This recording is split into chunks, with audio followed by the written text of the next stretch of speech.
And Deepthi Larone joins us now for a look at today's headlines in the press. And Deepthi, you're starting with Israel rejecting calls for a ceasefire on its northern front with Lebanon. Yeah, that's right. Israel's bombing of Hezbollah strongholds in Lebanon has killed hundreds of people this week as fears, of course, of a regional war increase.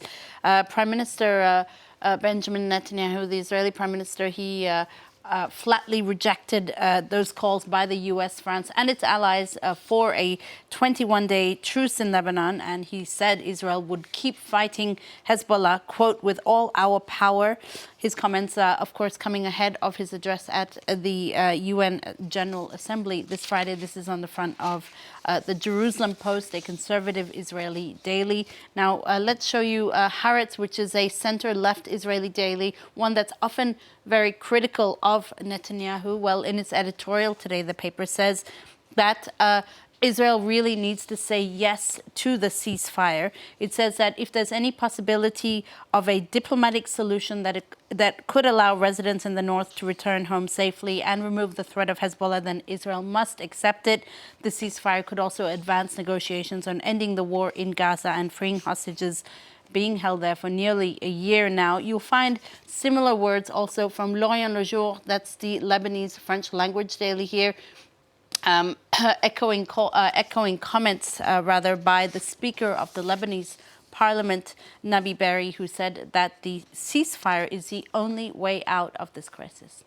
And Benjamin Netanyahu's rejection of this ceasefire has, it seems, increased tensions with the United States. Indeed, and that's the focus of this article from the Washington Post today here.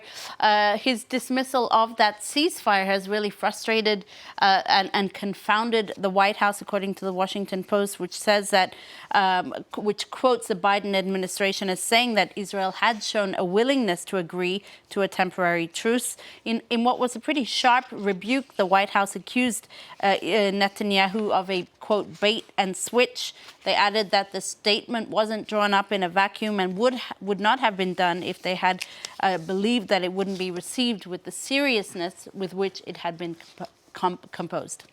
And we can move on to something a little lighter. The finalists of the Comedy Wildlife Photography Awards for 2024 have been unveiled. Yeah, that's right, Oliver. This is a great competition. It's open to novices, to amateurs, to professional photographers, and captures animals in all states of hilarity. It's also a competition that supports animal conservation efforts. And this year, like every year, there is a very strong crop of finalists. So these are the finalists you have for 2024.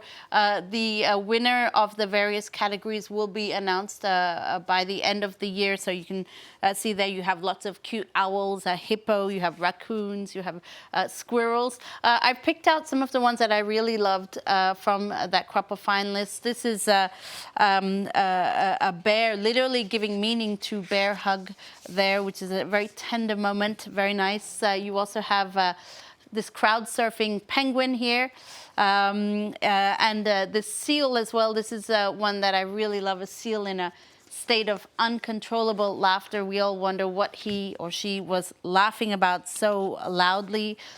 You also have this one, which is quite nice, a penguin punk gang, if you like. And just to show you a last picture here, this one I really love. Talk about being a third wheel there to this couple of lovebirds, Oliver. Well, that's a not-so-flightless penguin there. And a French champagne maker has opened the first bottle of sparkling wine that it has produced on its estate in an unusual location, Kent, in the United Kingdom.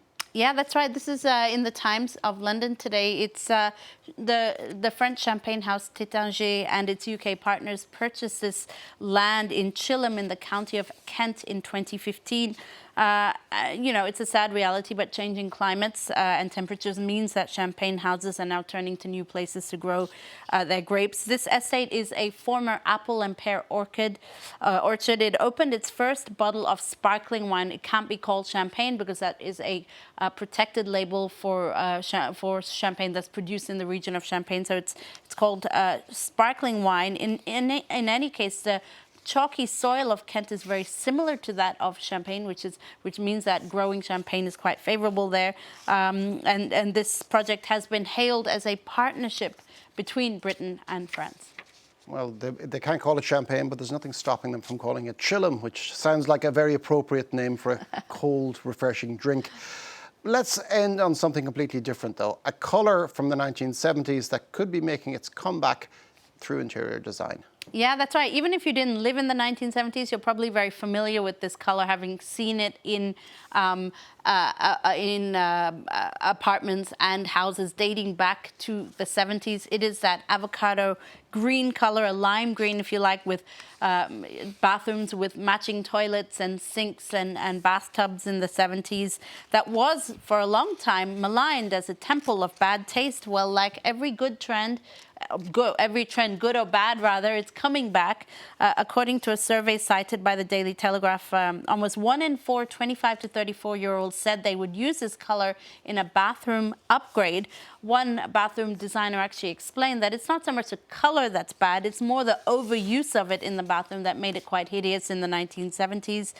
You can count on millennials to give it a modern upgrade. These are more tasteful ways of using this avocado green color in your bathroom upgrade, if you so choose to use this color, making its comeback, Oliver. Well, avocado is definitely one of the fruits of the moment, and now it could become one of the colours of the moment too.